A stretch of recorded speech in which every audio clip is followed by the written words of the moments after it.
Good morning. It's 9 a.m. and it's time to call the special session to order. First business of the day is presentation. Recognition of water and sewer crews for going above and beyond during the sub-zero wind chills in February. In February, Independence saw wind chills near or below zero for approximately 1 week in mid-February of 2021 as a polar vortex hit a large portion of the U.S. During this historic weather event, water services all over Independence froze up and main water lines broke. Our water and sewer crews worked hours on end tirelessly in these extreme weather conditions. In addition to the extreme freezing cold, the crews performed their work while getting soaked as they repaired the lines under pressure. They did this as they were concerned if the water was turned off, many more services would freeze, which would result in multiple citizens without water. This is an ultimate example of service above self and what it means to be a public servant. We want to commend those employees for their perseverance and a job well done under extraordinary challenges. At this time, I would like to turn it over to John Garris and John Felton, who will introduce the water and sewer employees.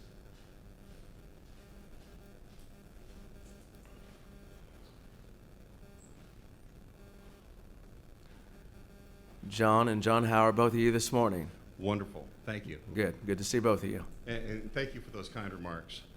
I'd like to thank personally John Felton and his crew for their devotion to duty during the storm. There were many in service to the city during that time, but I'd like to highlight some of the great work that this crew performed.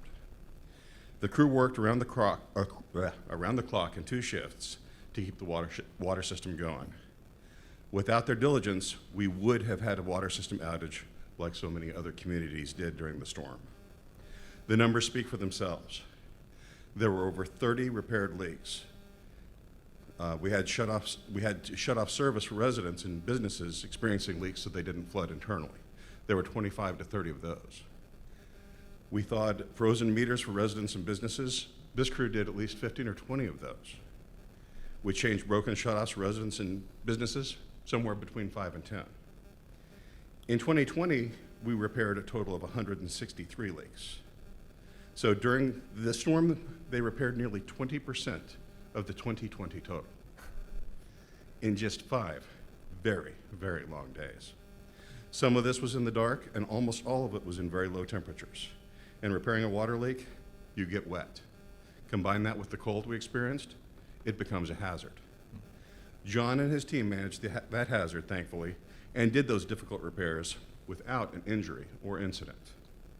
I, for one, am very grateful for their service to our city, our citizens, and our businesses. I'll turn it over to their supervisor, John Felton, to introduce the members of his team. Thank you. Starting off, got Derek Bays.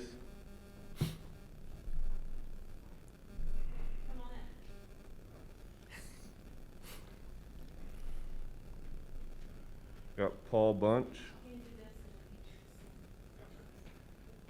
Tim Cannon. Dan Cranford. Steve Elder.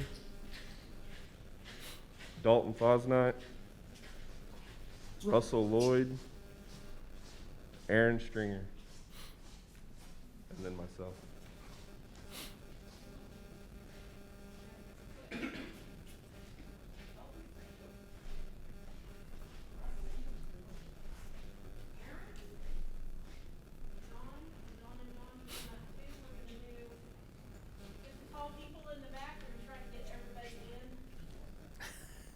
No back, just one line.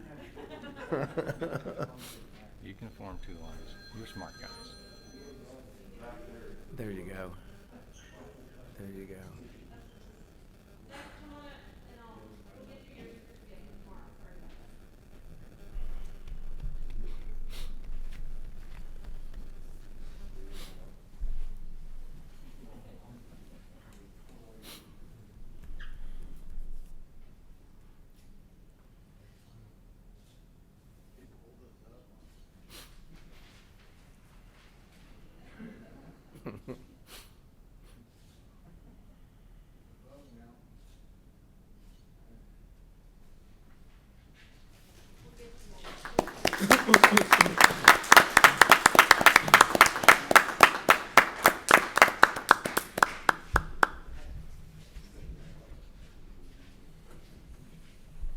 And guys, be sure and get your cookies before you leave.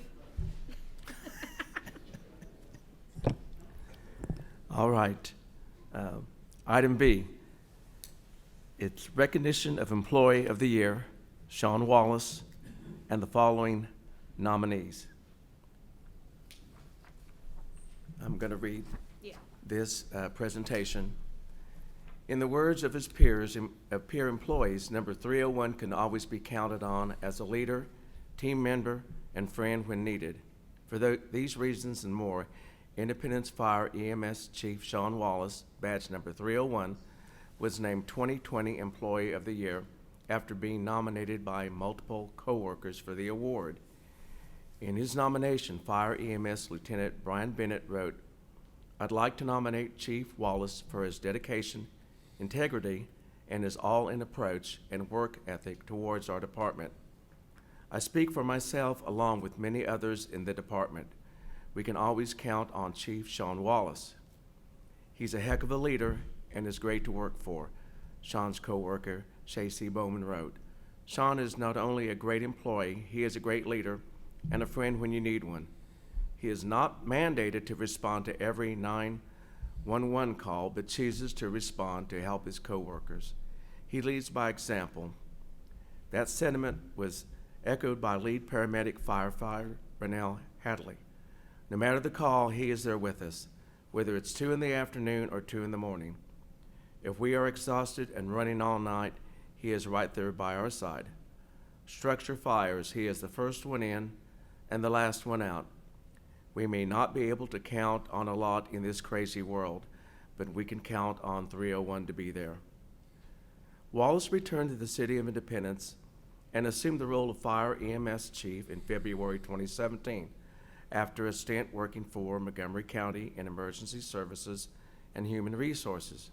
He had previously spent more than 20 years as a city firefighter, including 8 years as captain, and also had worked as an emergency medical technician for the city. City Manager Kelly Basura said, "We know how fortunate we are to have a leader like Chief Wallace on our team, and there is no one more deserving of this special honor."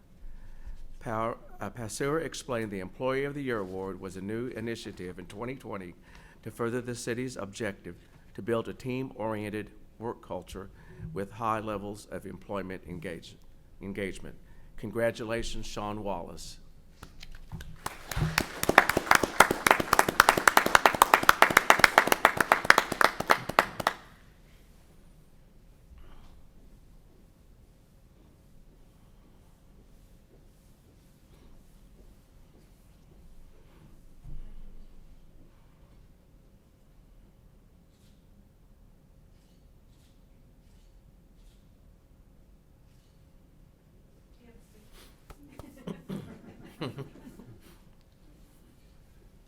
All right, thank you, Chief. Well deserved. And for all those that were nominated and appearing on this list, I will read the names through. But it's quite an honor to be nominated by your peers. That shows that they look to you for leadership, that you're doing things that bring your work group together. And it's great that we're able to recognize you at this particular meeting this morning. So I would like to present the following people that will be presented certificates. First, the nominations, City Clerk, Treasurer David Swanker.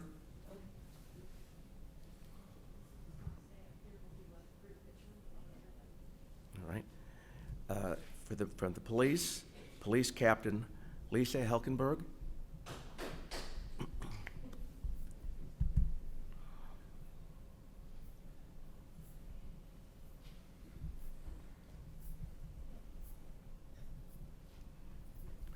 From Police Dispatch, Records Supervisor Melissa Ade.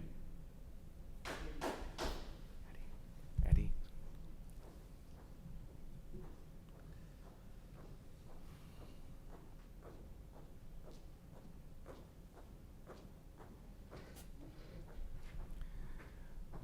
from the Street Department, Public Service Worker Richard Hawk.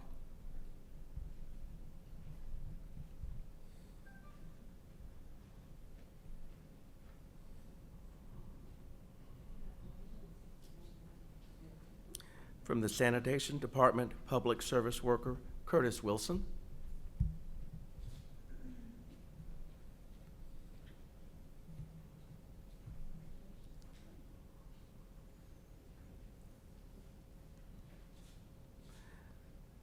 From the Park and Zoo, Guest Services Coordinator Crystal Ellis.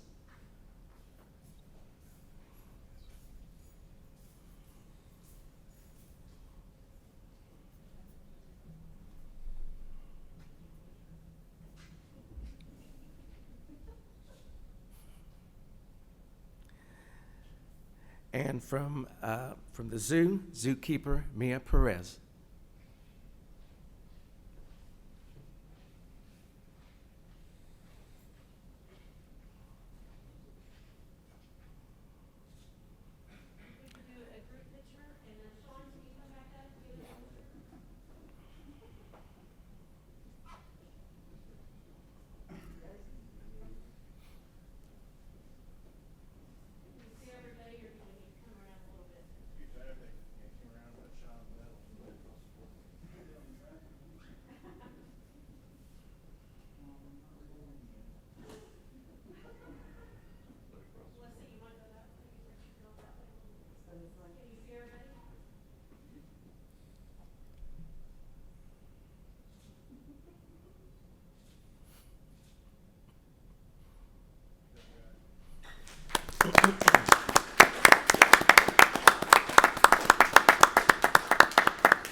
And I would like to add congratulations to all of you that were nominated and receiving your certificates. You're greatly appreciated by your department and by the city staff and by the commission and the citizens of Independence. Thank you very much. I would like to also indicate here that Police Officer Daniel Bowers was also nominated. He is unable to be here today. He will be recognized on March 25th, 2021. So I want to congratulate him also. Thank you very much. And be sure to eat those cookies. All right, item number 3, in the executive session. I move a motion for executive session.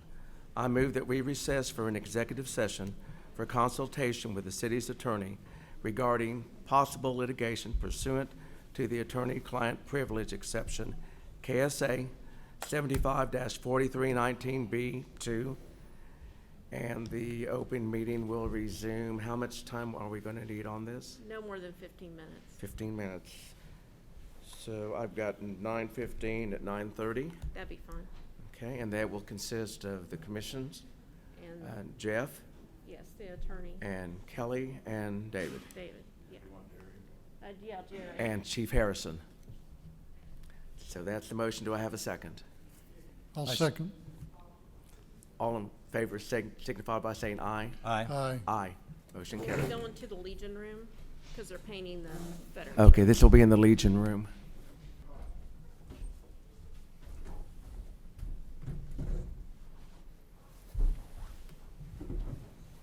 We are back in from executive session, and there was no action taken.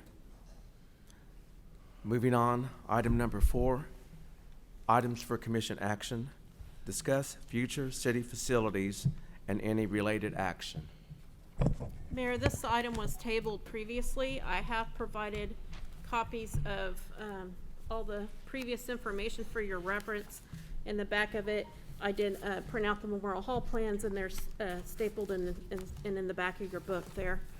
And I have different slides. I sent you the PowerPoint last night in case there's anything you want to look at on there. I didn't see any requests for additional information. So basically, we're just waiting for guidance on how what next steps that you would like staff to proceed on. All right, thank you, Kelly.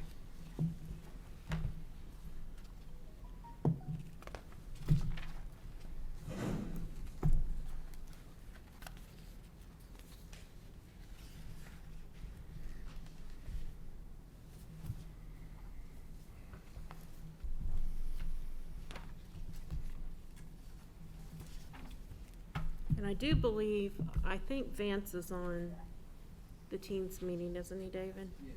Okay. Vance and Chris. Vance and Chris from Trainer are on the, And Mitch. and Mitch. So just so you know who's on the phone.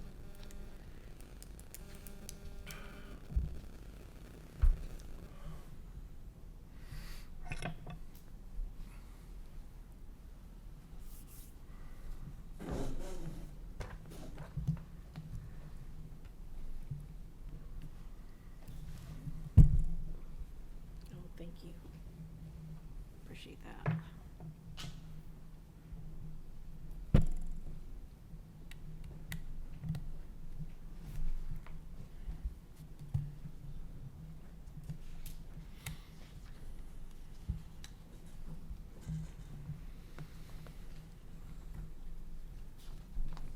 So are there any questions we can ask, or you have any questions of Vance, or?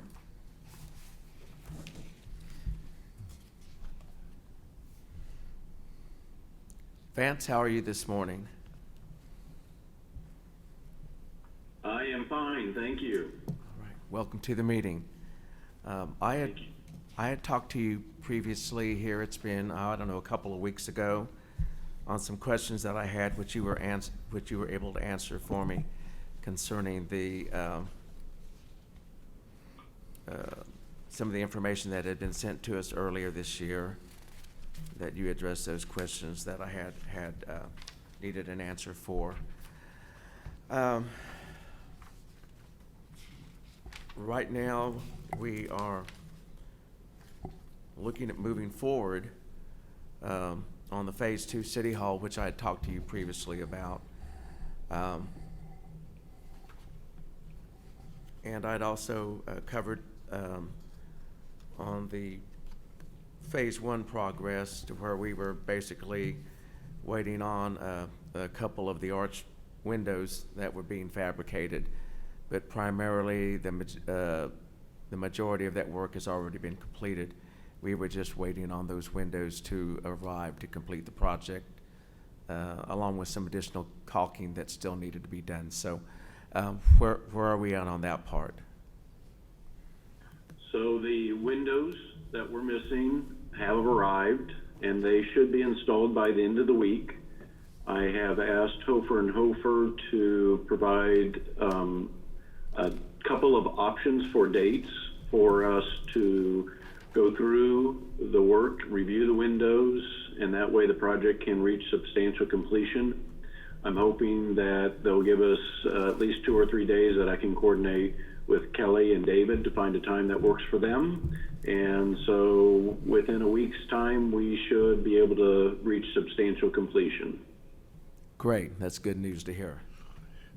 I noticed this morning that the windows are installed. They were working on them yesterday, and the 2 west windows are installed already.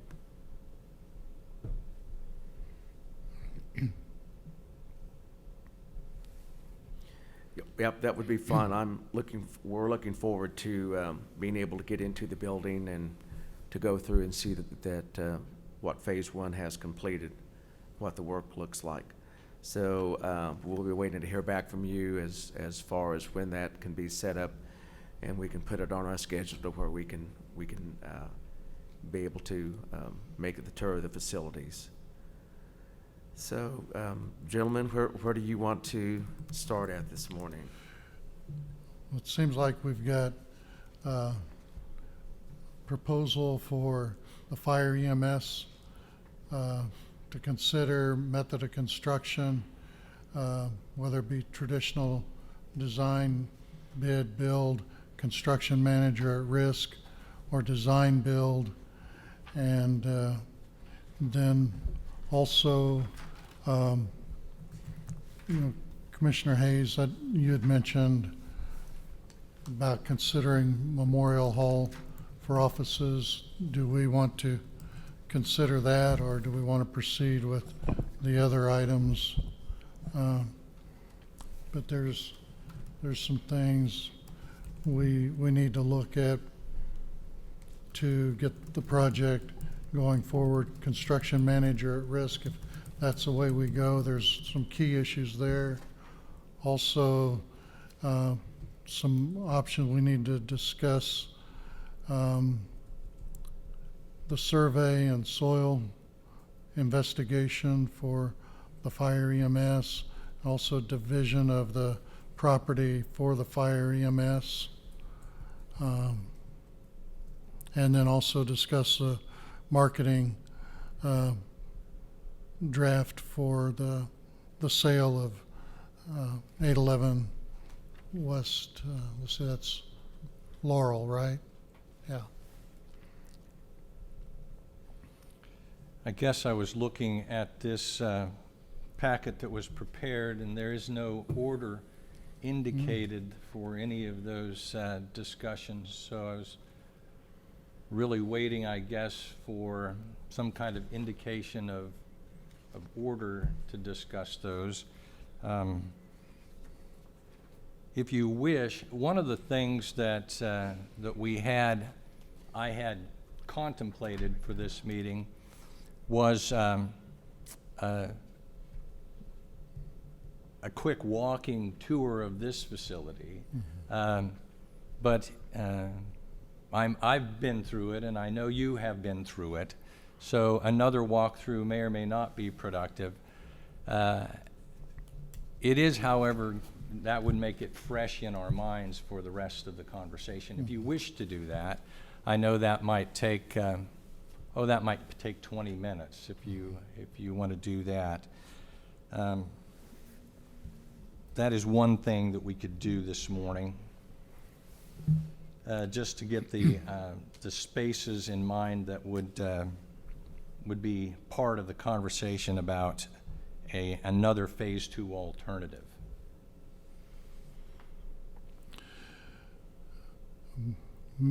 One of the items when we look at this building and its use, we need to first consider the purpose it was built for as a memorial initially to the World War I veterans.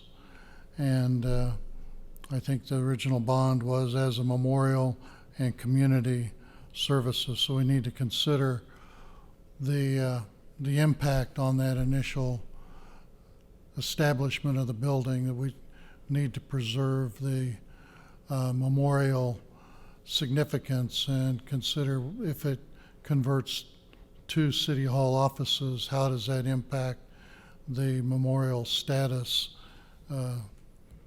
that the building was created to provide. Indeed. How would that proceed? How would you see that question being answered? We would get the information and submit it to a bond attorney to review to see if there's any issues. And you're referring to that as it was paid for by a public vote, correct? Right. And when you do a public vote, you have to make sure that you stay in compliance with whatever those things were stated. And that doesn't mean it couldn't be modified potentially. That's something the attorney would have to answer on how that would happen. I don't know if it would require another vote or how that would work, but we can ask those questions and find that out. I see. And then the consideration of the veterans too, that, with their sponsoring and push for establishing the building, and how the current veterans, it has extended beyond World War I to each conflict and continues to be utilized, recognizing those that were killed during each conflict or each war. I think probably, how do we feel the significance of the memorial is? Should it be investigated further by the bond attorney? Do we feel that it is significant as a memorial that we want to make the decision to preserve it, or do we want to make the decision to change or add to the use? I see the Memorial Hall as a significant structure, recognizing those that have perished, and I would hesitate to draw away from that significance. I would hate to think that in the future it'd be referred to as City Hall and not Memorial Hall. My point that I would like to make is that I know the pandemic, COVID-19, has changed a lot of things throughout the country, throughout the world. But we're not always we're making progress in that, and there will come a point in time to where we will be able to get back to a more normal routine, not only in this community, but communities throughout the world. Prior to COVID-19, this facility has been used for many purposes. I know the meeting rooms have been used for presentations by outside groups that have come in and asked to use the rooms. We would have entertainment brought in, and the auditorium would be used. This particular civic center area that we're sitting in now would be used for retirement party, wedding receptions, birthday events. The facility was meant to be used as a community multi-purpose facility, and it was specifically written that way to where anyone in the community could have access to any of these areas that they needed if they wanted to use. It was multi-purpose. That was the purpose behind building the facility. And I think in point in time, we will eventually go back to that type of scenario prior to the pandemic. There may be some restrictions that we still have to do, but I think we will be able to go back safely and have some of these events again. So I see this as being a continuation, picking up where we left off, and once again, the facility will be used as it was intended. And I have great respect for the veterans. I understand the purpose behind this memorial. It is a memorial to them. And I would hate to see that change. I think the facility has served its function well as designed, and we've maintained it to where the community could use the facility. We've not let it go in disrepair to where parts of the building were no longer used. So I think we've maintained that, and I think the availability, not only for everyone in the community to use, but they have the opportunity to. It speaks volumes there. Even when we went through and we had dedicated the auditorium in the name of Jim Halsey, even that we went before the veterans group and talked to them that it was still going to be Memorial Hall. We were not planning on naming the facility Jim Halsey Memorial Hall. We were strictly concerned with the actual auditorium. Jim brought a lot of entertainment over decades to the community, and events were held there, and we're still holding events there once this pandemic is over with. So, but even then, we made sure that they understood what the consideration was, but we wanted their input. We didn't want to feel like they were being slighted or they were being left out of the decision, and they were comfortable with that. But they also understood that it was a memorial built to the veterans of World War I, and its honors subsequent wars of men and women that have served this country. So We have had in the long-term capital plan for several years, a project to provide access to the ballroom so that it could be utilized, because it has not been able to be utilized, with the ADA issues, because it's not accessible. So we haven't been able to rent it out for many years, and we've had in the capital plan to put an elevator to the ballroom to make that usable space. And we are recommending that, potential. right, I understand. I would not want to see the building be divided up to a point where some of the spaces that have been available for public use are no longer available because they're now considered offices. So those spaces are locked and on off, or not, people are not to be on those premises because they're now serving another function.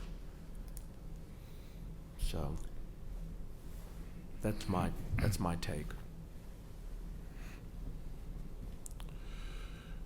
Okay, well, thank you for those comments.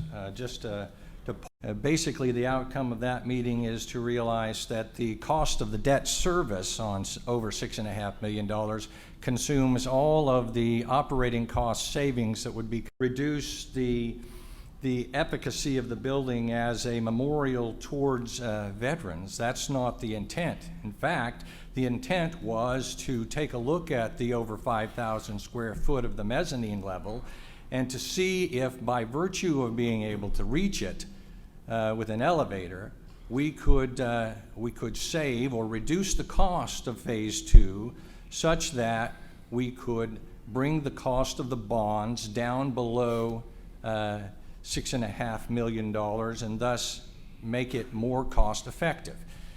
This idea that an expensive facility for us, we put over $200,000 a year in the budget for its maintenance and upkeep, and we don't plan on using it for very much. In fact, the budgetary proceeds from rentals for this space is right at $30,000. So effectively a return of about 15% of the total cost. So in so doing that, I realized in the small meeting rooms and the veterans room is an opportunity for about 2,000 square feet of utility that would be flexible as the veterans room would be still available, except when it would be utilized for direct city functions, direct city services, like my imagination says that the municipal court could meet in there on Wednesday afternoons. Then, if you take that 2,000 square feet and add it to the 5,000 square feet that are currently available on the mezzanine level, that sums to about 7,000 square feet of available space that could be utilized by the administration. And when I talk to you about administration, what I am talking to you about is 19 or 20 staff members who are currently housed in or currently would be housed in the first and second floor of the Phase 2 1916 City Hall Phase 2 alternative. So those 7,000 square feet are strictly for offices, as they would not have to support of that building is utilized for these types of offices. So it would seem that if you take that 5,000 square feet, you could find a creative way to fit it into the 7,000 square feet that I just described.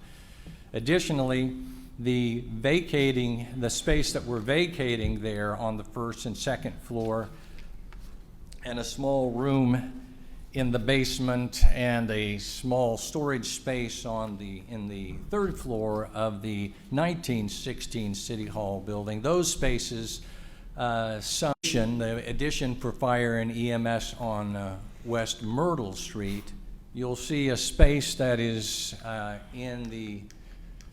I'm sorry, we're changing slides here, so I was just going to wait for a moment if we can get to. I was trying to get to what you were talking about, Yeah. Gene, sorry.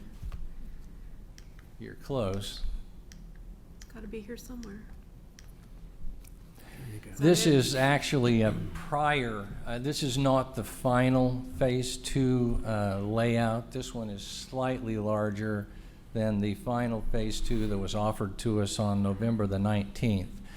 The November 19th version would have that outdoor space within the rectangle instead of outside of the rectangle. Do you have that one? I think they added it after that meeting. There it is. Is that it? Yes. Okay, sorry about that. So the colored spaces, the ones that are not gray, the colored spaces in this one sum to a little over 7,300 square feet. And this is the air-conditioned and heated and plumbed and electrified office spaces and living spaces for the fire and EMS department, 7,300 square feet.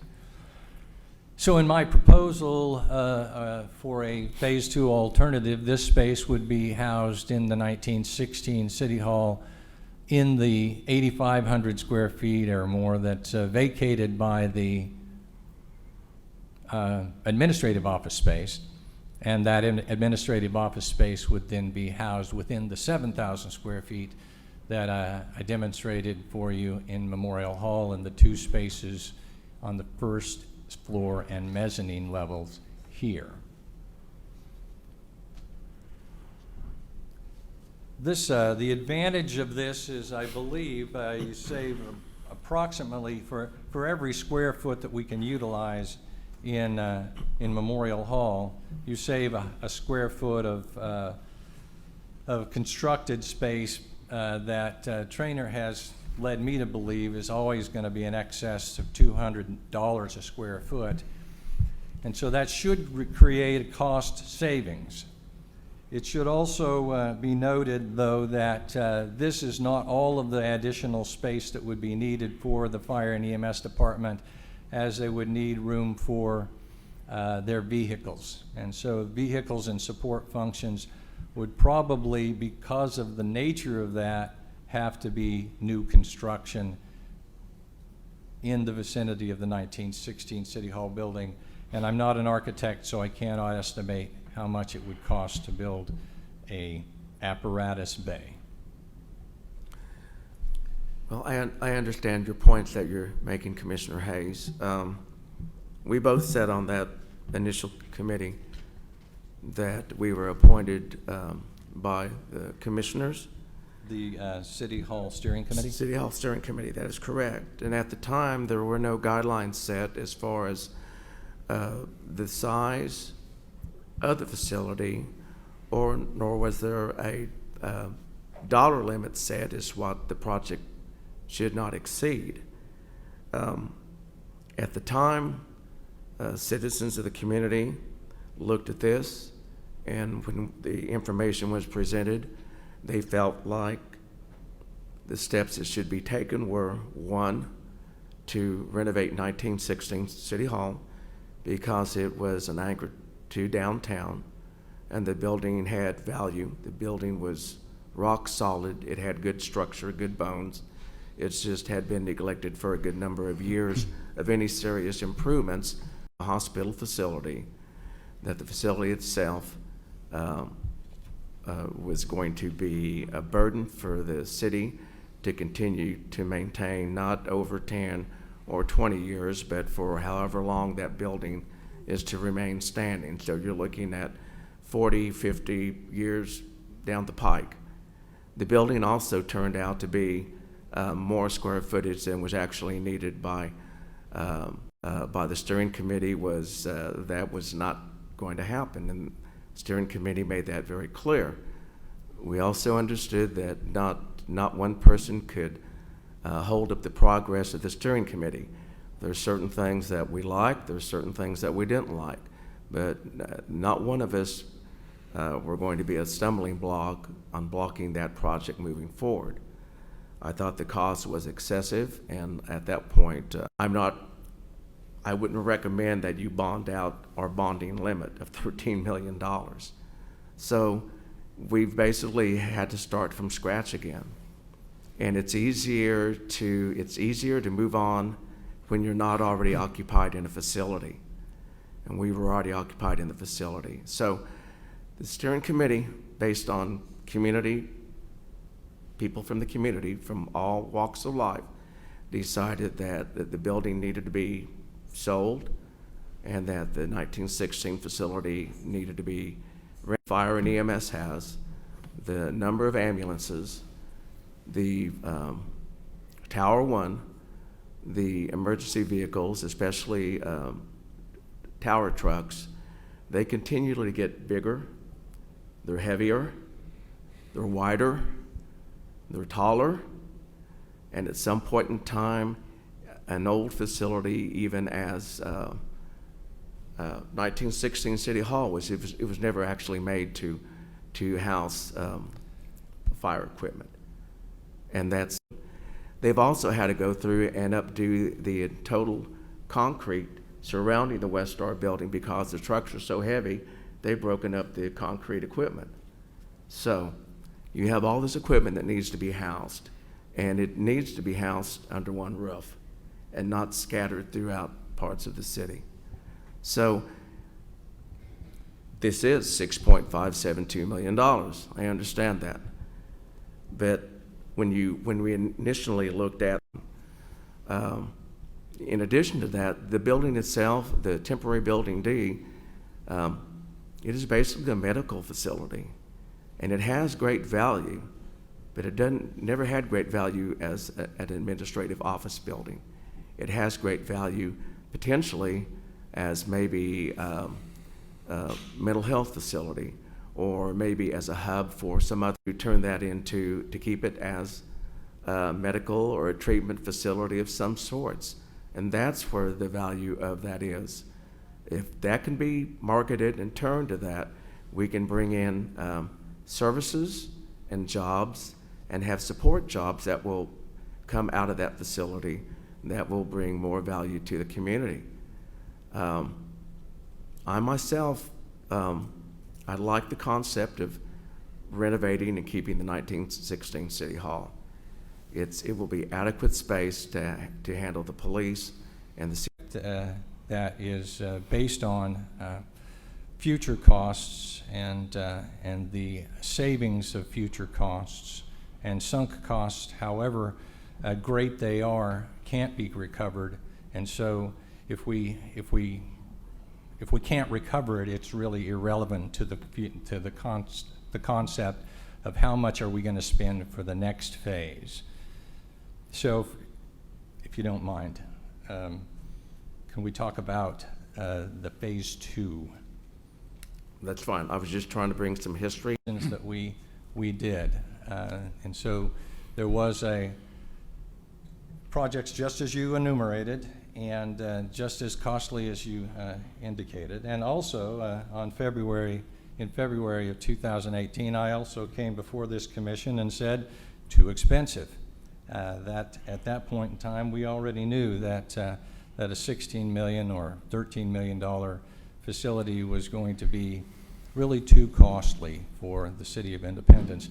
As we all understand that the City of Independence has not been growing. The population decline, the property valuation, 16 City Hall building, and the temporary City Hall building for alternatives, in spite of the fact that even during that period of time, these spaces that I've indicated in the Memorial Hall were unused and underutilized. It's an opportunity that I feel like could save us money on this phase, and it's certainly one that I think that had we seen it as a City Hall steering committee, we might have given it further consideration, especially if it were proven to be lower cost. So I would different types of gatherings. Certainly technology has changed the way we look at gathering in some of the most basic ways, virtual classrooms and virtual meetings and those types of things that we would normally have had to travel to and gather in these types of spaces. Building additional city structure, that just increases our annual operating costs, while here at Memorial Hall, if we utilize the space that's already heated and air conditioned and plumbed and electrified and maintained, those costs do not get dramatically amplified. They are here. It already has ceilings and that is a primary goal. And according to the information at that time, they were built as memorials and community buildings. And this is accomplishing that. When you look at converting it or bringing in city offices, there is always space, but then you look at the logistics of utilizing that space. Bringing the identity and trying to get people through the building becomes a difficult feature. To put police, fire, EMS in the 1916 building outside to get to the apparatus bay, or then we have to vacate a street to attach it onto the north. You know, I think we've looked at options. The last two options were reasonable. There's always ways to save money, but is that going to make it better operation for the city staff? We've seen, looking at the 1916 building, that the space is generous, and there is adequate space there. It fits and it works. I think that to consider other options at this time, we're just taking longer, although you would have savings, but sometimes the best operation is not the cheapest operation. And to look at function of space, identity, proposal for fire EMS facilities and the other issues, to move on with the total completion of the work and not reconsider other options at this point. I had a chance. Their point to me was that they felt like there's a reason why it's called Memorial Hall, and they felt like it should continue to be used in the service that is provided up to this point. They felt like that was something they wouldn't want to see. Now, that was just a small group, but they did ask me questions concerning that, and I was upfront with them about it was something that we were going to at least talk about. And facility. It's something that we have in Independence that is really special, and it's something that I believe we should be working steadily to preserve. It is family boast, and so it is a fantastic facility. But if you also venture then into the mezzanine level, and you walk through that 5,000 square feet, all of this conversation, and it started way before I was even involved in the city. It's probably started decades ago as we chose to defer maintenance on our city facilities, including the 1916 City Hall building, that brought us these memorials that we hold up in high regard, and that this maintenance that we seem to distrust or despise even might be elevated in our consciousness, and we might move forward then on these projects it's expensive, and we're investing in it for the long term. We're also on the verge of investing in new buildings for the city, for public works. Neglected, and I see that that's a responsibility that we as commissioners, that we don't let that happen. And I know Kelly has brought up during our strategic planning, and when we were discussing the 1 cent sales tax, addressing that issue with the ballroom to get it into use. It's a great space, and it's got great potential, and we need to take it to that step. Instead of talking about it, is we need to see that happens. If we have the source of the 1 cent sales tax, we need to go ahead and look at utilizing that space to make it a significant meeting room, and also, be sure that we give the staff the support and the direction that they know that we're behind them on doing maintenance on the buildings, that we don't want to fall back in the same situation we've been, that we let things neglect and become a burden to the citizens. And, I'm not for sure where the ballroom was in, if we have even looked at a schedule for utilizing the 1 cent sales tax in a capital improvement plan, but that's something that definitely needs to go forward. It is in our capital improvement plan, and when we go through budget, we'll look at what years you gentlemen would like to see that planned out for. You'd want to make it so that Letting the public know, not only here, but surrounding, what we actually have available. We have meeting rooms of various sizes available. We have all these areas that are open to you, and they're not costly, they're not cost prohibitive, and it's available to bring those functions back into here to make better use of the building. But we've all done the tour of city facilities. Some of these facilities we've been in for decades and decades.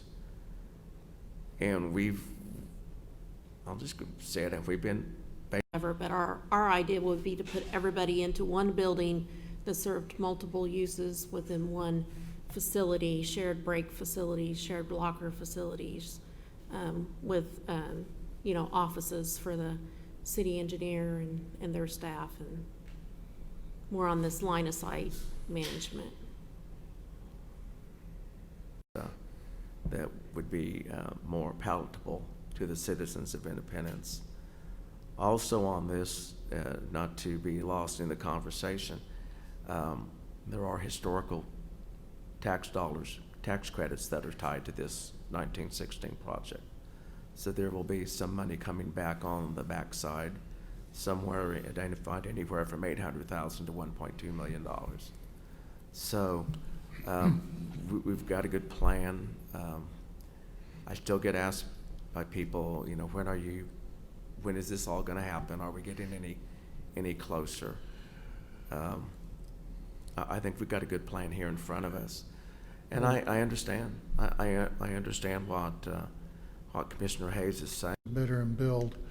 Construction manager at risk is a little different, that the construction manager at risk will come on board at the point we are now, but they establish a guaranteed maximum Pardon? project cost. Are we moving on to the conversation about the trainer bid for services? Did we have a transition there? I missed something. Well, I was kind of filling in where we got on cost. We probably Oh, need to okay. get a better, we need to look I at. have a motion when we're at the end of this conversation to just put. That concludes my addition to costs. Thank you, Commissioner Kaflish.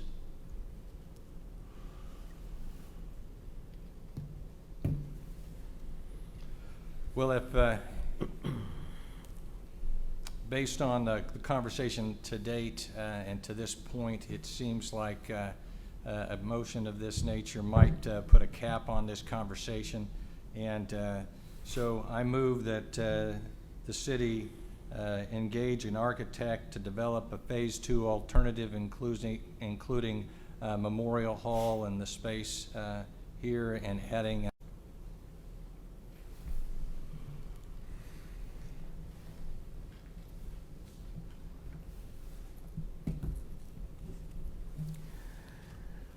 Okay, Commissioner Kaflish, I do have a question, and you're more knowledgeable than probably anyone else here on the three.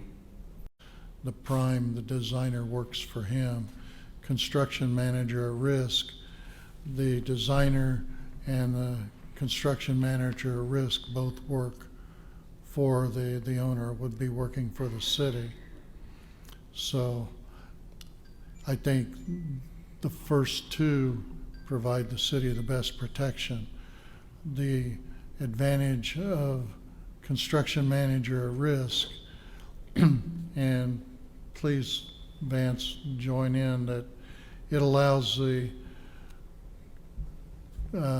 construction manager to give input during the design, that we can control the costs down, and also establishing a maximum for the project, that at this point, instead of waiting till bids are received to know where we're at in the actual completed design bid process.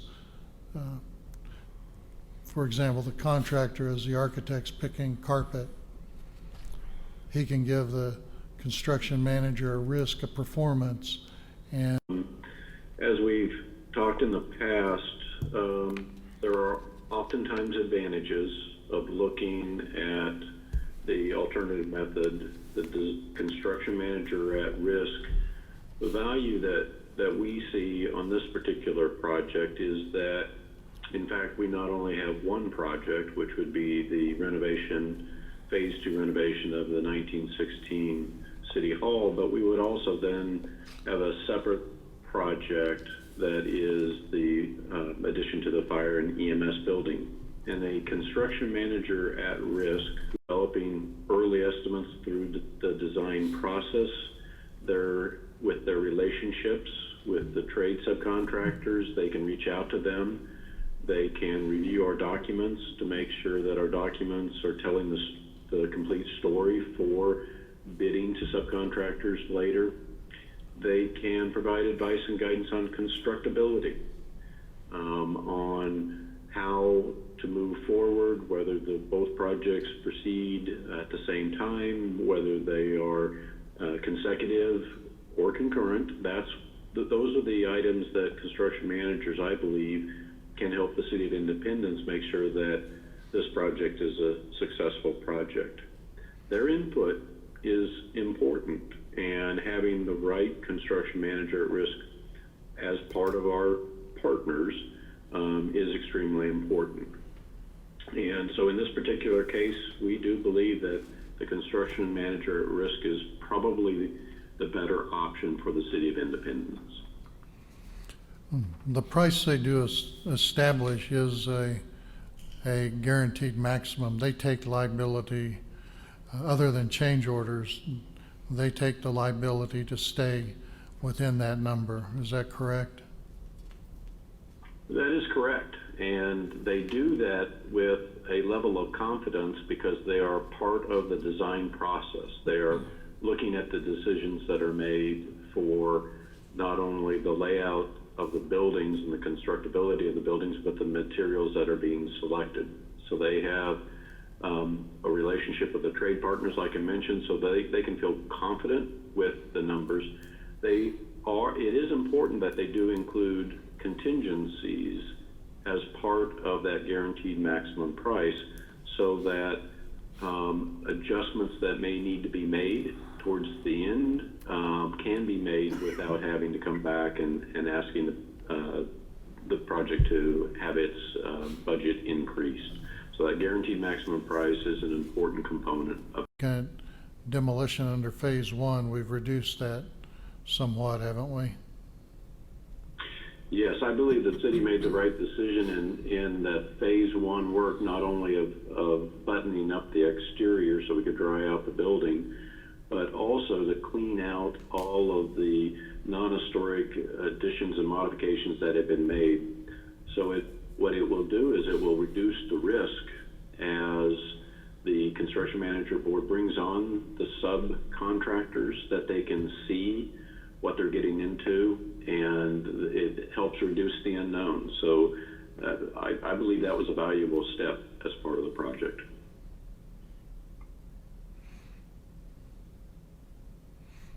While they may be working within a prescribed budget, it allows them then the opportunity to pick and choose reductions that may be necessary. And they do that oftentimes without looking at the long-term maintenance, that their goal is to control costs, and they make those decisions to control it internally rather than externally.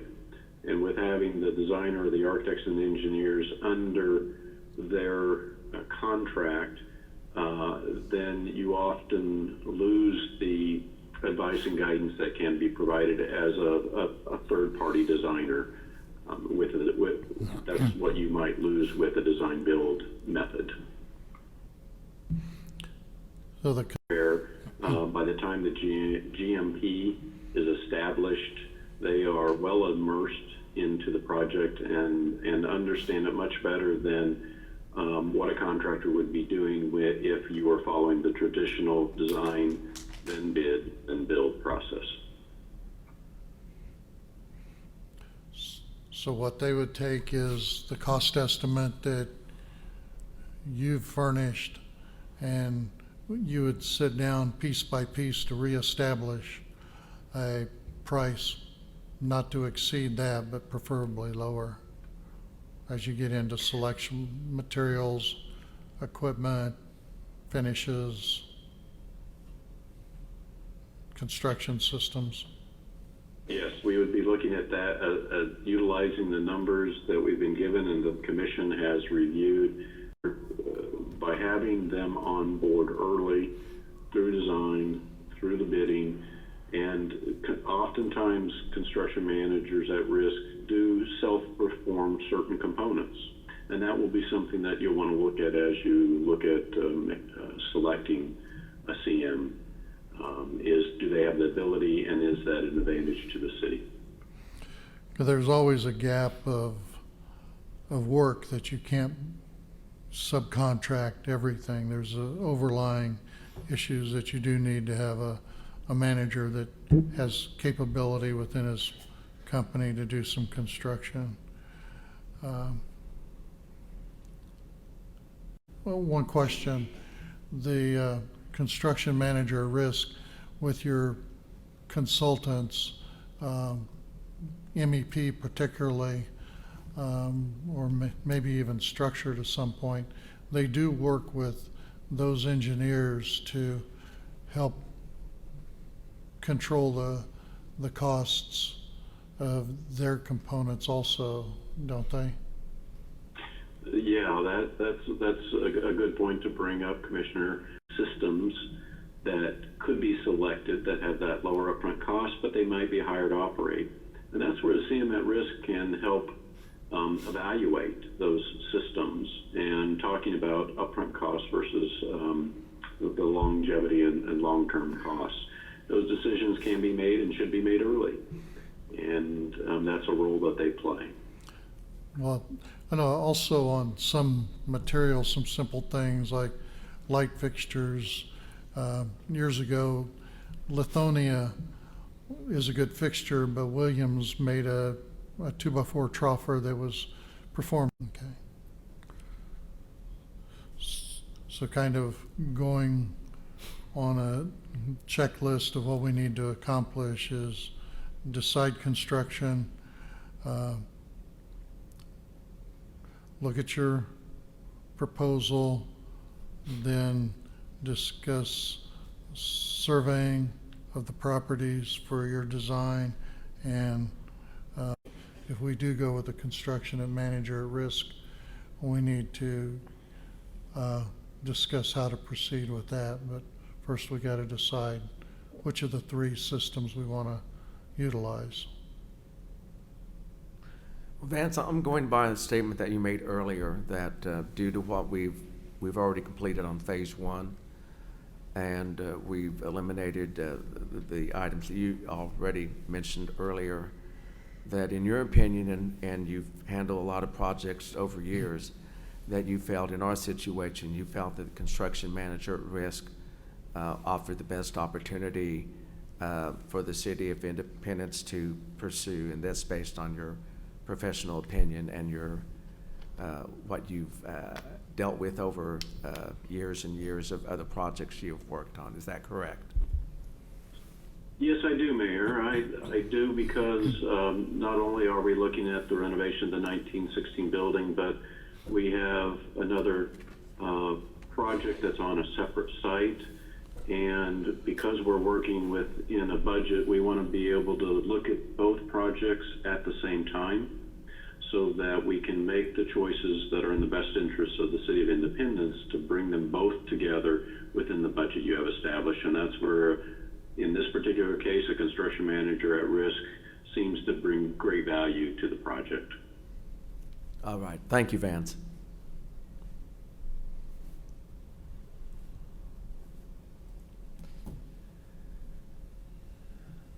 Any other, We just need to discuss which way okay. we prefer to go.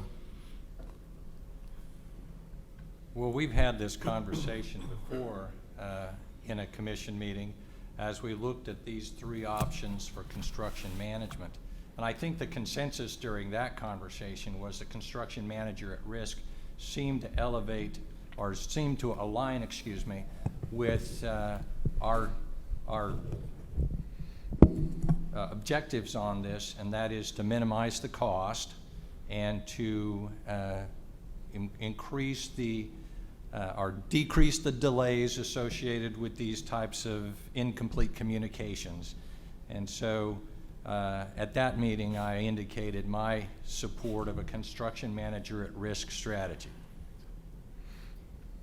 Would you like to make that into a formal motion and then you I can make think it that's official? where we're at the point, if the mayor wants to call for a motion. Let's call for a motion, because I'm in agreement with construction manager at risk also, from what we've heard. If you're calling for a motion, then I make a motion that we proceed with the projects based with the construction manager at risk. All in favor signify by saying aye. You want to call for a second, Mr. Mayor? No, second, excuse me, getting ahead of myself. Do I have a second? Second. All in favor signify by saying aye. Aye. Aye. Motion carried, 3-0.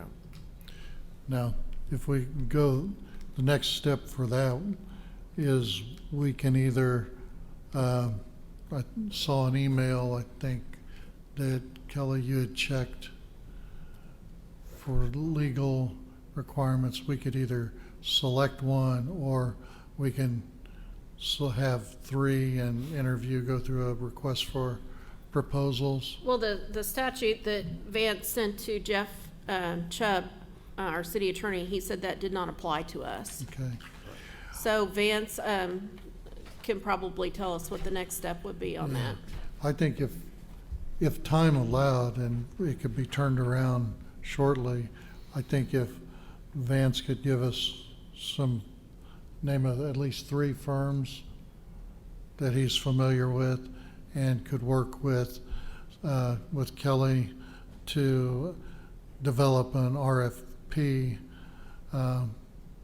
And then also, I think when it comes to the review or the interview process, if Vance could sit in and help advise on the firms, And we not would- be a voter, but just Yeah, we would publish that publicly too, in case there's other firms that would have an interest. yeah. I think it's critical when you look at the relationship that would be developed. The architect and the CMR are suited just the same as his consultant, so his input will be really critical in that selection.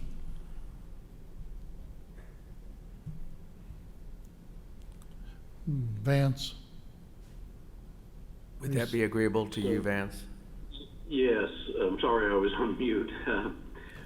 So yes, oftentimes we have clients who handle it in a couple of different ways. One is that and I would recommend that it be a request for qualifications as well as a request for proposal. So both an RFQ and an RFP.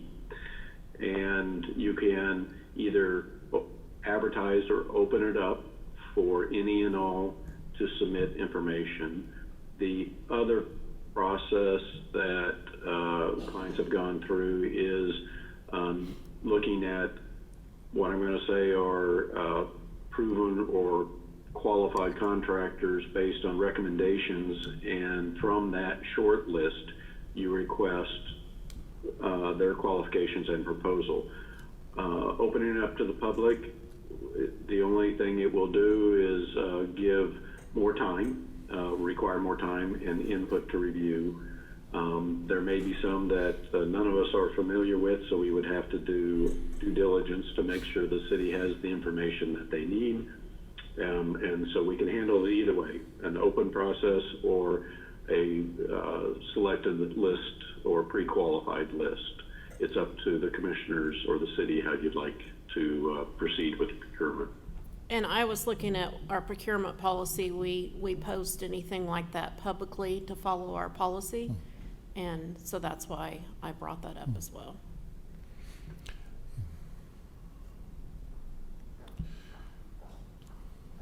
Well, we need to, Lacey? Oftentimes, the state has kind of a pre-qualified list of vendors like this, so we could choose to go off of that pre-qualified list within the state of Kansas. And that could be a requirement in your RFP. I need to double check that such a list, I believe it exists. I know that there are for other types of projects. I just need to confirm for this specific type. yeah, I think what in the end, we just want to make sure we've selected a qualified CMR that works well with the architect, that Vance is comfortable with that relationship. But anyway. And you could If choose you which want- ones you want to interview too. You wouldn't have to interview everyone that's Right. submitted. Yeah, I think if you open it up, then select down to Yes, no more than 3. correct. But do you have an outline that you've used before, Vance, or have you seen that you could assist staff with preparing a RFQ, RFP? Yes, Commissioner. With our work with other cities and counties, we've participated in assisting and preparing that so we can provide examples for the City of Independence to look at and use at least as a starting point, and then edit it to meet your needs. I think that would really help staff put together a request that's tailored for our needs here and what we're looking for. So what do you think a time frame would be to get that to them and to work with them to get it set up? So what I would suggest is that next week we put information in your hands, and then we schedule a time with Kelly and whatever staff she believes is appropriate, and we look at crafting or drafting, at least preparing the first draft of what would be sent out for internal review and comment, and that can start as early as next week, Commissioner. Okay. Vance, are those services to assist us in that included in the proposal that you provided, or would that be an additional fee? So I did in our proposal include an additional and separate line item that if you were needing assistance in this process, that we could assist the City of Independence with. Okay, thank you. Yeah, he's got in the amended G802, assisting with selection of construction manager at risk. So it's already included. Let me ask a question. We have selected engineering services and other types of professional staffing services over the years. How does the construction manager at risk selection process differ from let's say, choosing between 2 engineering firms or two professional services firms?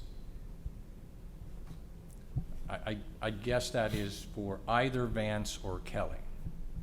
Vance, can you answer that? Yeah, absolutely. Yes, Commissioner, it's very, very similar, because what we are looking for, similar to what you would look for when you procure the services of a professional architect or engineer, you're looking for qualifications. and you typically ask for them to submit information to show you who they are, what they've done, and why they're qualified. With a construction manager at risk, we would be asking for that same information in order for us to be able to have assurances that they are capable and competent to handle the work. But in addition to that, the request for proposal also provides some fee information that relates to the fees that would be charged for the construction side, as well as some of the pre-construction services. So in fact, the city then is able to look at a best value based on qualifications plus the fee information that is part of their proposal. Thank you. Is that what we're getting for $14,400? So that, yes, that line item is what is allowing us to participate and assist with drafting and crafting the RFP, RFQ, with the review of the proposals and qualifications that come in, working with city staff, Kelly and her staff, and if you choose to then go through and interview a short list, then we can participate. But as Commissioner Kaflish mentioned, we would not be a voting member. We would be there just to provide advice to the city and to the commission in the selection process. Kelly, do you see that much value? I mean, it's not something that we have had direct, that we have had a project like this one. I mean, the sewer plant was built in a design build, so it's been several years. So I think we would need some assistance because this is a process that we're not real familiar with. Thank you. Kelly, may I ask one question real quick? Uh-huh. Can we establish what date we want this scope to come back to the commission for approval so that we've got, a stated timeline to even get the requests out for posting to the public? I think that would help us and Vance on a timeline. And there was a proposed timeline included in the information that Vance submitted.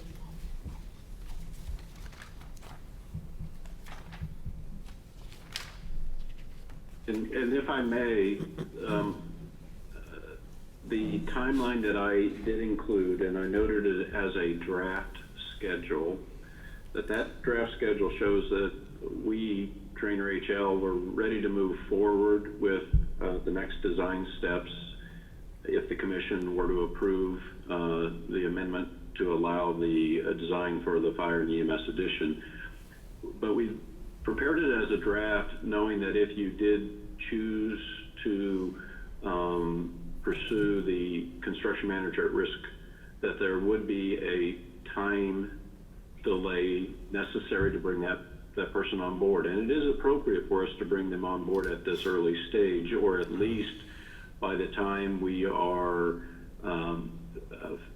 starting the design development. And so the schedule I provided is a draft, knowing that it may have to slip a little bit in order for the city commission to make a decision on who the CEM at risk might be. Well, Lacey, if we looked at saying having the request for proposal qualifications ready to return to the commissioners the first meeting in April, is that what you were thinking? That's my question, just so Yeah. that we can, I talk openly about the timeline so that we know all the steps we need to take prior to getting that proposal on the consent agenda or whatever. Right. And if Vance has a draft, it shouldn't take terribly too long Right. if he will help us craft that. So let's see if we could have it back to the commission by the first meeting in April. April 8th. April 8th.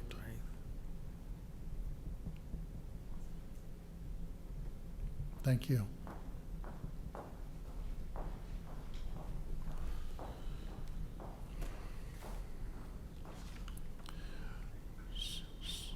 So that would, with that decision, then it takes where to the discussing the proposal for the fire EMS. And I don't know if you want Vance maybe to briefly review his proposal. I do have the pertinent sections available on the slides. Yeah. Yeah, Vance, We've just reached the 2-hour mark in our meeting. I wonder if I can call for a 5-minute recess. That'd be fine. We're going to take a 5-minute recess. second. All in favor signify by saying aye. Aye. Aye. Thank you.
Okay.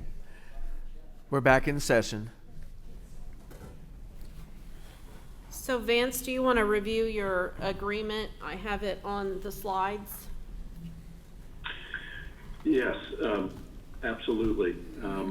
So what I provided to Kelly, and she has shared with the commission, are a couple of documents. I'm going to start with the first document is the AIA contract amendment. It's document G802. And that's what I wanted to remind everybody is that Trainer HL currently has a contract for architectural services, and we have amended that contract as we've gone through the different steps of the project. And so the same thing would happen here, that if you are accepting our proposal for the Fire and EMS addition, as well as the other services are outlined, this would be the document that we would execute. In this document, I did include all of the costs for the services that are outlined then in our attachment A. And attachment A describes the basic scope of work that we would be doing, which talks about the design and construction documents, of course, going through any kind of bidding or negotiation phase, as well as construction observation services. We did then, in that attachment A, talk about other services that the city might need for the project in order for us to complete the project. The first one that is identified is making sure that we can bring on the civil engineer and the little bit of landscape design that we're going to need. Those services weren't provided in the earlier 1916 City Hall project, where, because we had struck out our earlier proposal, removed from that earlier proposal the things that were associated with the potential for what would happen with the fire and EMS building. So item B within that attachment A outlines the need for a civil engineer, landscape architecture design for both the 1916 City Hall as well as the proposed fire and EMS addition. And then the last item that we had included in attachment A is under proposed fees is the additional service for the construction manager at risk process if you wanted us to be involved. And so that I have outlined that as a separate cost just in case you didn't need our assistance. So those three total up to the amount that is shown in the AIA document G608. I do think it is important to note that there are other services that we need going forward that are typically contracted directly with the city or the client, and that is the use of a surveyor. And this is always important on a project, especially when you are doing additions, that you know where property lines are, utilities, you know the slope and grade elevations. But it's especially important as we look at subdividing the hospital property and working where those property lines should be. How much of that land do you want to hold on to as part of your fire and EMS project, and how much should be split off so that the city can look at putting that building on the market? So that surveyor will need to work closely with the design team. The civil engineer will help describe the scope of work and the information that's necessary, and work with the city on reaching that conclusion early on. But the surveyor would actually be contracted directly with the City of Independence. And the other one that is contracted directly with an owner or client is geotechnical. And the geotechnical engineering services are important, especially when we're doing additions, that we understand the soils in that particular location, so that our structural engineer can design a footing and foundation system that meets what you do have. Many times, geotechnical services are pretty inexpensive, and there's sometimes no earth-shattering information that comes out of it, but it is good to know, because there are times where we find that obviously cities change through time, and whether you find yourself working on a site that maybe was a low area in the city that had been filled with really non-compacted fill, and that kind of information is important, and that is, the purpose is so that we don't misstep as we look at investing in a building like this so that it doesn't have problems in the future. But those two are separate. The surveyor and the geotechnical engineering services are separate and not included in Trader HL's proposal. Vance, would that survey also include the 120 North 6th property, the 1916 City Hall in the survey? Yes. And what we would do, Kelly, is work with you and your staff to make sure that we would help describe what that survey should include, what kind of information is needed, both for our purposes to do the design and construction on both sites, but also make sure it has information that you need as well, especially as you try to subdivide the hospital property.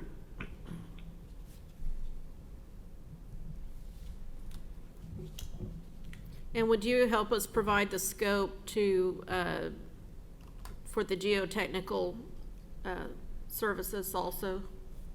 Absolutely, yeah. Both from an architectural and structural standpoint, will help describe what information is necessary, and help define number of borings, and we'll talk about depth, and there will be other components that will help describe so that you can get a proposal from geotechnical engineering companies. Thank you.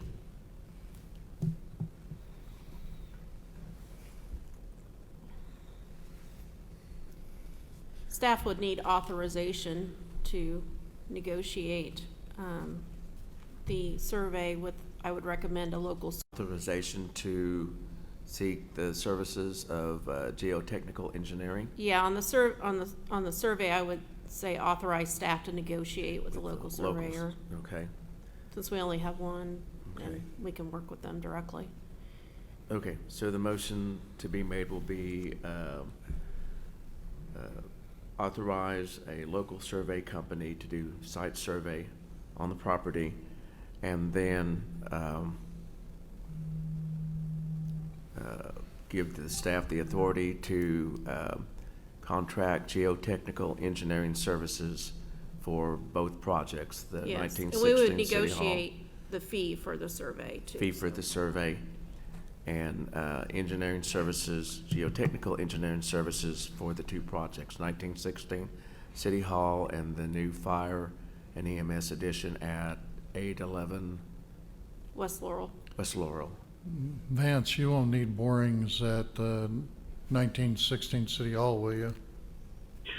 So, Commissioner, what we might, I'm not necessarily counting on the need for it. As I think I mentioned at the last commission meeting, as we look at the 911 call center within the City Hall project, there are two options. One is that we create that hardened shell within the existing eastern addition.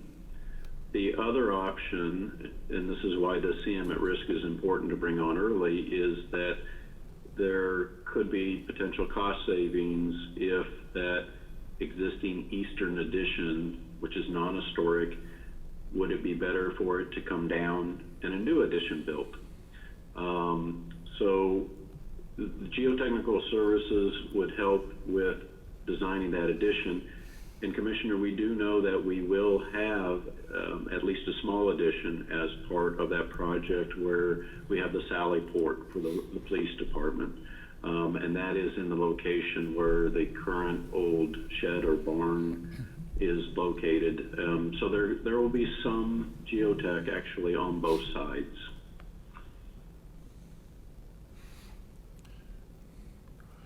Do you don't want to have the geotech come out and bore, 'cause it's going to be difficult to bore inside the building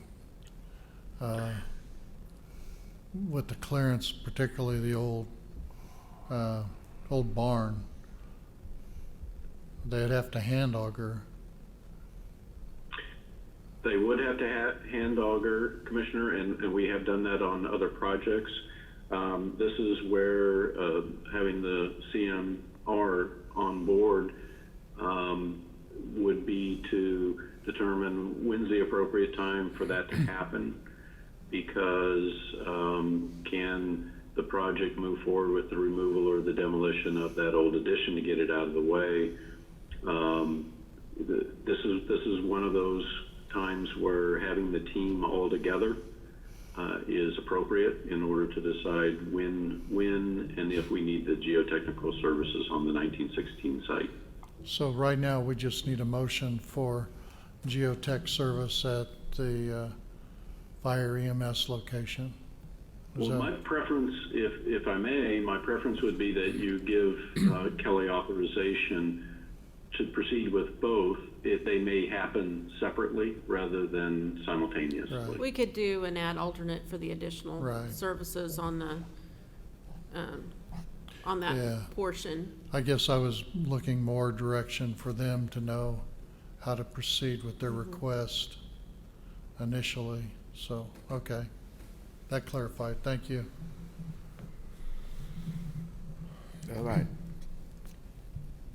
So the motion will be to give the city direction as to contract our local survey company to do a site survey at 811 West Laurel And 120 North 6. and 120 North 6th, and that give this city staff the direction to acquire geotechnical engineering services for the 811 West Laurel. 811 West Laurel Fire and EMS Edition, And an ad alternate for 120 North 6. and an ad alternate for 120 North 6th. That is the motion. Do I have a second? I'll second the motion. All in favor signify by saying aye. Aye. Aye. Motion carried, 3-0. The next action item would be on the proposal Right. received from Trainer.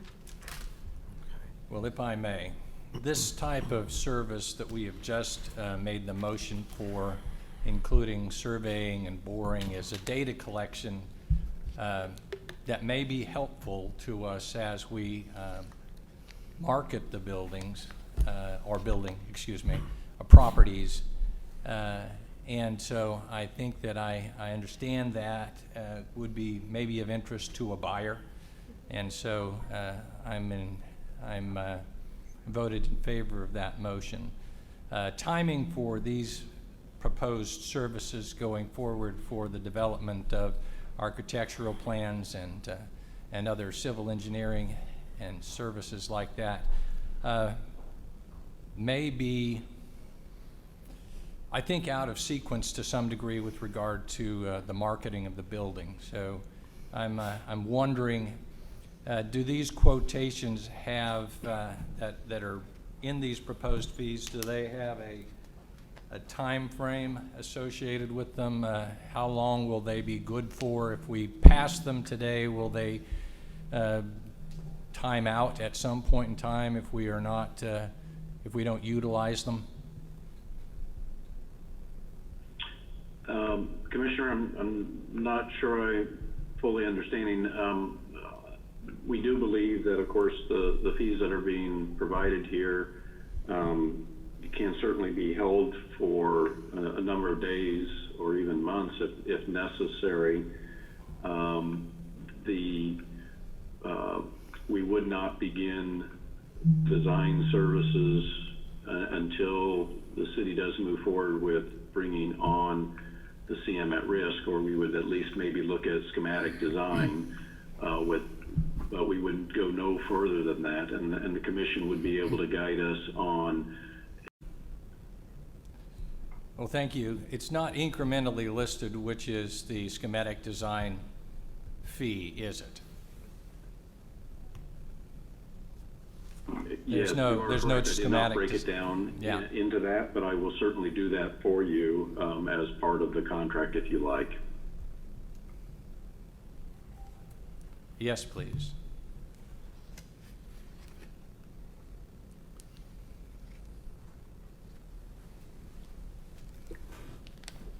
Okay, any further questions, gentlemen?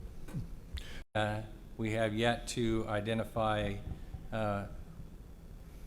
what the buyer of the building might be wanting to purchase. So it seems at some degree, to some degree, these services may be premature.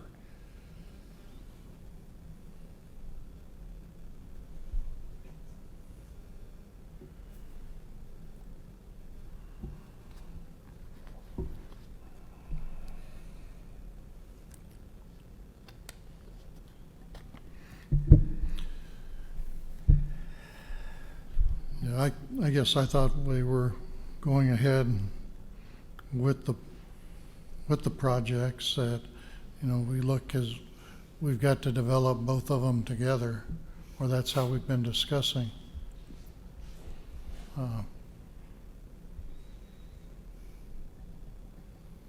Well, I'll tell you where my sticking point is, and that goes back to offer on the building. We do not know how much debt service to acquire, and so I think there's a conundrum for me, and that is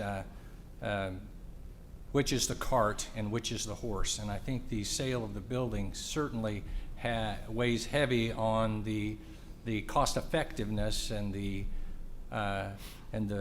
expense to the citizens of the city in this project. So I'm not sure how any of these services that are listed on these proposals advance or help us define that.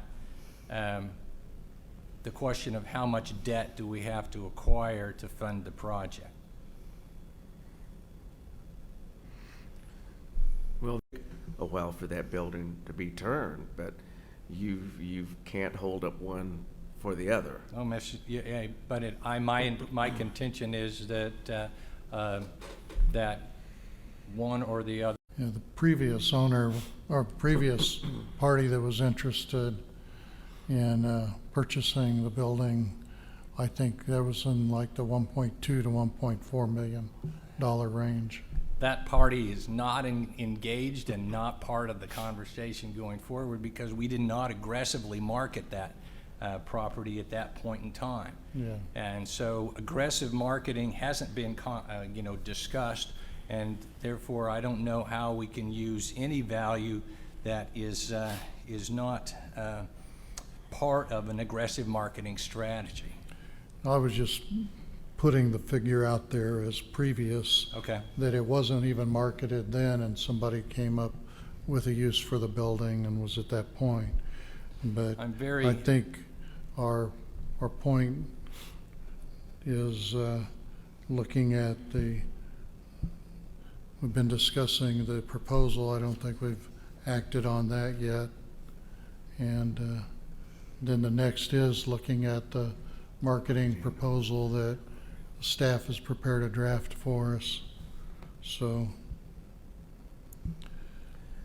where we're at, we need to decide whether we're going to go ahead and move forward with the motion to accept these proposed fees that Trainer has submitted to us. And you may want to add to that motion, if you do decide to do that, to request that schematic design cost be broken down as Commissioner Hayes suggested. Well, he was going to provide each phase. It's based upon percentage for the different phases in advance. Yes, Commissioner, that is correct. So you'll have a breakdown for each phase of the design process. Yes.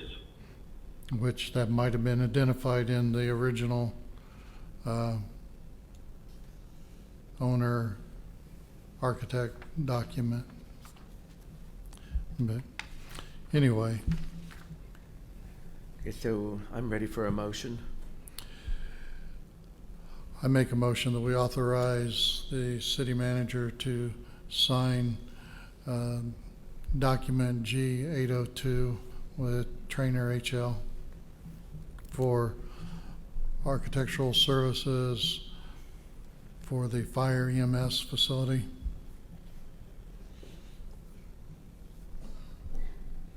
Do I have a second? Well, did you want to amend that to include the breakdown? I thought he was going to go ahead and provide it, but I will And add okay. that with the addition of the breakdown per phase of professional services. Do I have a second?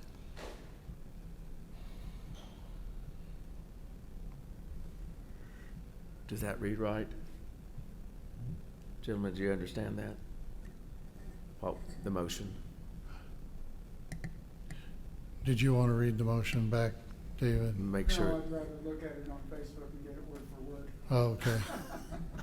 No. My motion was that we authorize the city manager to sign the amended document G802 with Trainer HL for professional services relating to the fire EMS facility, and that the consultant also provide a breakdown per phase of the services. I second it.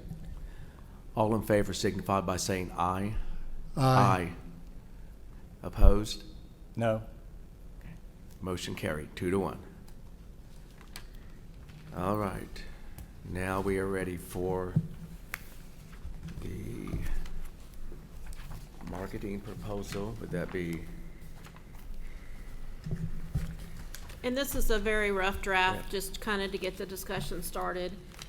I would like to point out, I think we have in there either a percentage or a flat fee. I would recommend we do a percentage because we want the person that markets this building to get the most as possible to go towards the other project. You know, I think that's responsible to the taxpayers as well. And so, you know, I think the percentage would help us achieve that, because they'll be more motivated to, you know, get the most that we can for this facility. I've also spoken to Tricia Purdon in the past, and then spoke to her again yesterday about once we launch this, getting her assistance to market it on her resources as well for economic development purposes. We've got a little time to get this to where you want it, but we would certainly like your edits and your feedback, and then once we get those property lines, boundaries determined and bring those back and you approve them, then we can finalize that.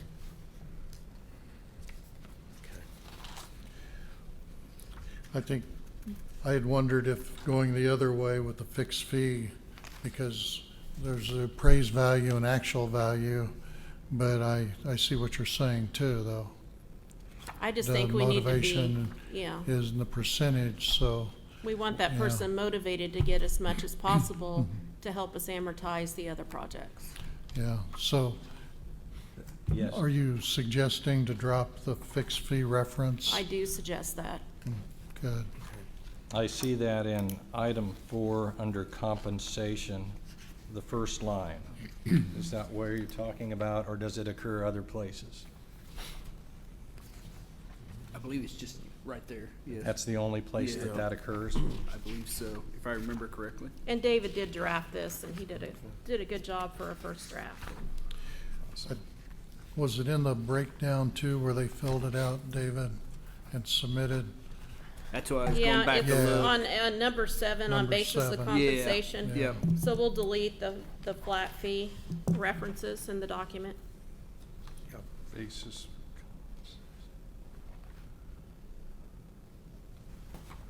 Yep, item B there. okay?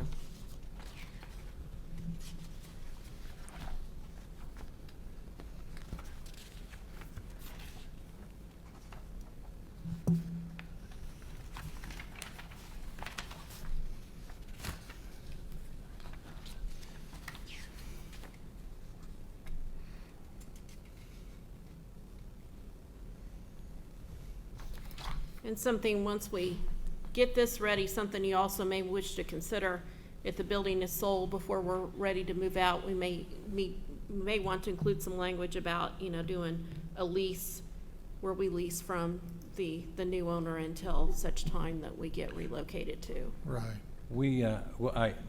Just adding on to that, we really want the scoping at the time of the request for proposal to give the, if we're truly aggressively marketing it, we want to give the agent and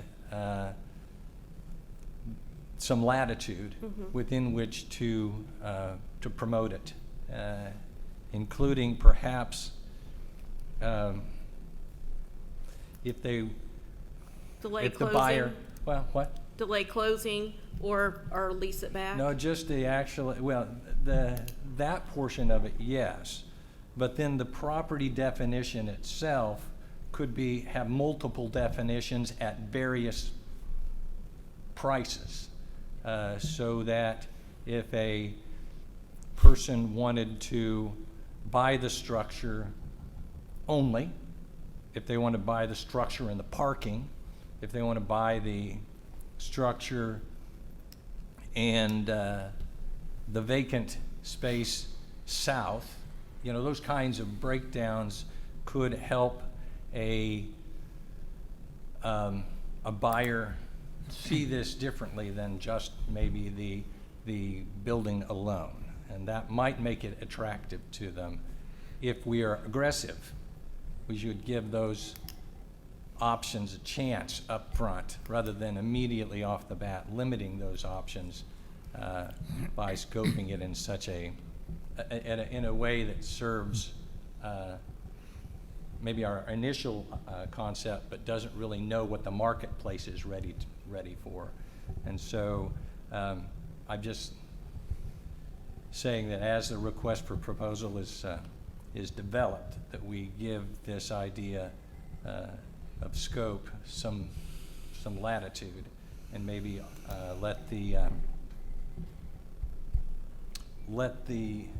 people who are responding, the realtors that are responding, gives them some idea what their options might be other than just the building proper. If you include those vacant lots, we have had some interest in the past on those. When we did receive bids, they did not meet the minimum. So you may want to make that a separate one so someone else could also bid on those vacant lots. I mean, I don't know. That's something you may want to think about. The lots south of Myrtle Street, yeah. South. On the There's south one side of next Myrtle to Street. the Okay, home yes. health, and then there's one next, in between the block, These- next to a rental property that we have had inquiries about I, from private citizens. when we scope this proposal, if we are truly aggressive, I would think that we would make each of the properties in that vicinity available to the realtor who's responding so that they can scope it to their market, to Okay. their customer, and Which and would give them not options. necessarily be one buyer for all. Exactly. Okay. David, is there a need for the property, the vacant lots or vacant land east of the fire EMS for training? You know, if you had a fire plug, the hose connections or anything, or is that just wasted space for the fire department? You know, Sean's here, you know, east of the new building. Sean, That would be perfect, Commissioner, that would be a great idea, to be able to do that, have a training facility or something. That would be awesome. That would ensure you were not landlocked for future. Yeah. Well, that's what I wondered for training, so you're not in the street, you know, you could practice handling a hose or, you know, maybe even build a stair tower or something, you know, Yep. to train for extrication or how to handle a hose up.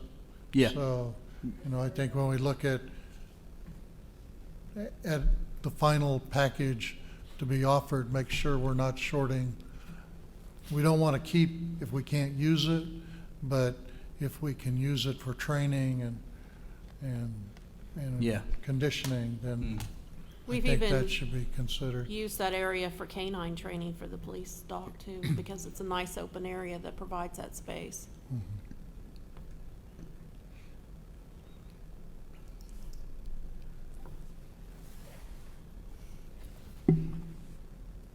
And those options for that space may be relevant and certainly important. It's just important to me that we don't initially limit it in that way and see whether we get a significant offer for the property. You can establish minimums like we have in the past, and you can preserve that property for the city. But if a aggressive marketing effort is in place and that property goes for a significant amount of money per acre, I think we ought to give it some serious consideration. And one advantage to that property is to expand it. It was built to have multiple stories added onto it. In fact, the elevator goes, what, to the 5th floor? Yes. And so it was constructed in such a manner that you could add additional stories and vertically expand it.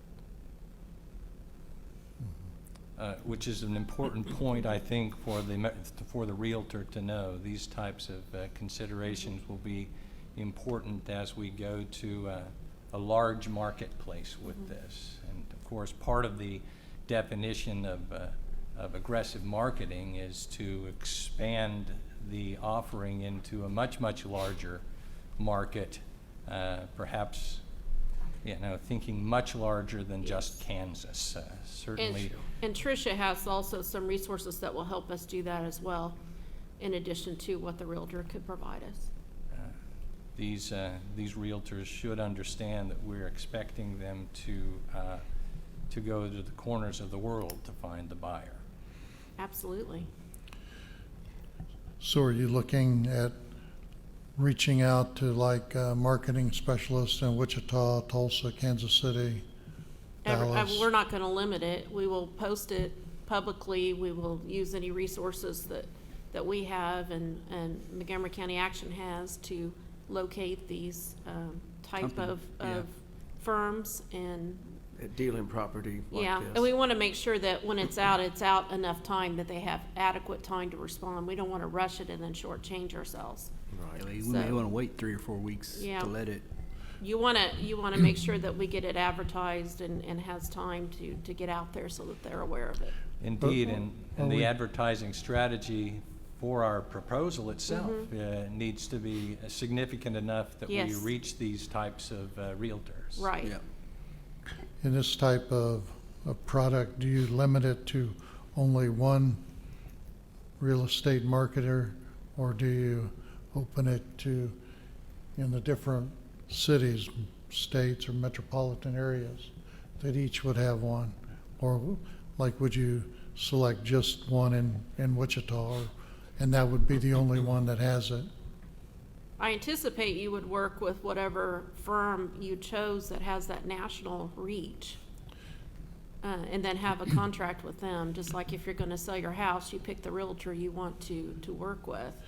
So then, should we have them identify the branches, the location of their branches, to consider that as? Yeah, I think you include that in the proposal, that they must Yeah. have that maximum reach. And also ask them what their advertising strategy will be Yeah. for this project. And maybe give examples of past similar projects where they've been successful.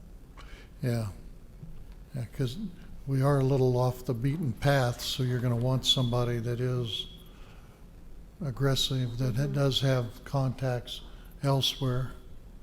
We don't wanna tie it down to one that it just sits there. Yes.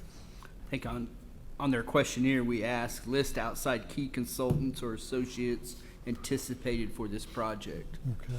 So I think that we could tweak that I- to make yeah, it, I yeah. think you put some examples of past projects. Right. And then add in what their advertising strategy would be, and maybe give us samples of what they've done in the past. Yeah. And you can always, if you're interested in them, have them elaborate. Yep. Yeah.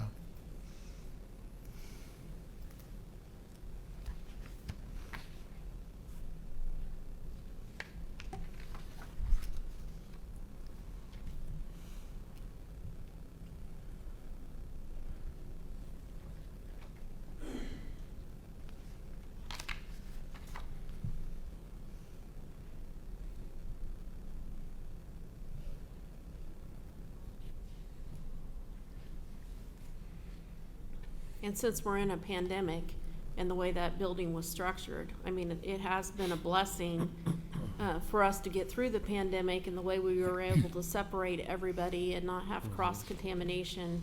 And I think that also is a good selling point for a future buyer. And there are some companies that are looking at relocating. Well, I mean, you Right always now. have companies working on relocating. We're actually just worked on 2 different proposals within the last week. Yeah.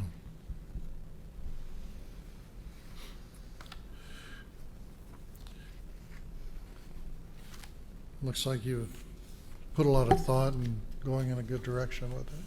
We can definitely tweak it and bring it back for your guys's. And if you guys have any specific edits that maybe you think of later, just shoot me an email and we'll incorporate those and we'll do a strikeout so you know what we've Yeah. changed.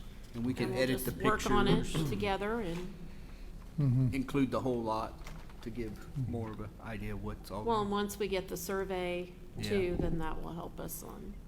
A list of That's well. selling points that identify this structure as something being more than just, It's, yes, I mean, it's It's- a great opportunity for somebody. yes. You're not gonna find another facility in the condition that that facility's in.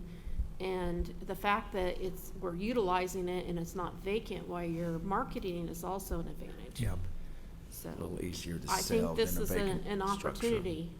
It's technology And driven. then if we It's- can get more jobs, Yeah. wow, that would Yes. be amazing. Yes. It has 2 fiber connections into the buildings. I mean, could Yeah. So very highlight all easily. the selling points. And we'll that go work with the building. Realtor and make sure that we emphasize all of that. And then I would suggest, once that Realtor gets that advertisement draft, then we work on that, we'll share that with you and see if there's anything else we've missed.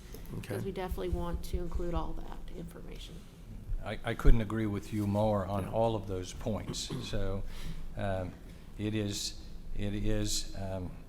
a pretty well-kept secret. And so once we have that information available, I would think that we will be seeing offers.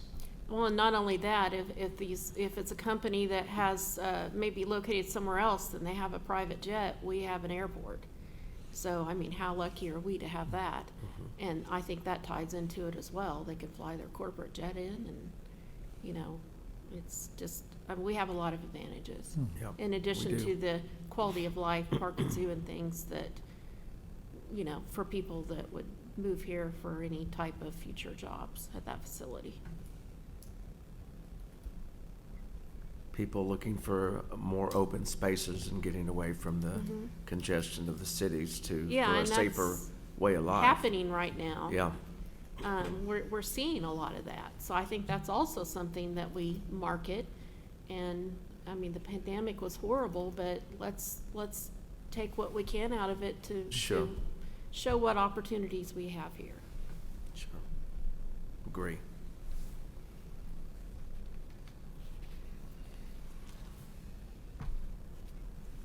Okay, do we have any more? I don't have any more questions about the proposal. Okay, well, I'm good. Commissioner Hayes? I'm good. All right, then that concludes our business for today. Then I make a motion that we adjourn. Second it. All in favor signify by saying aye. Aye. Aye. Aye, motion carried. Thank you.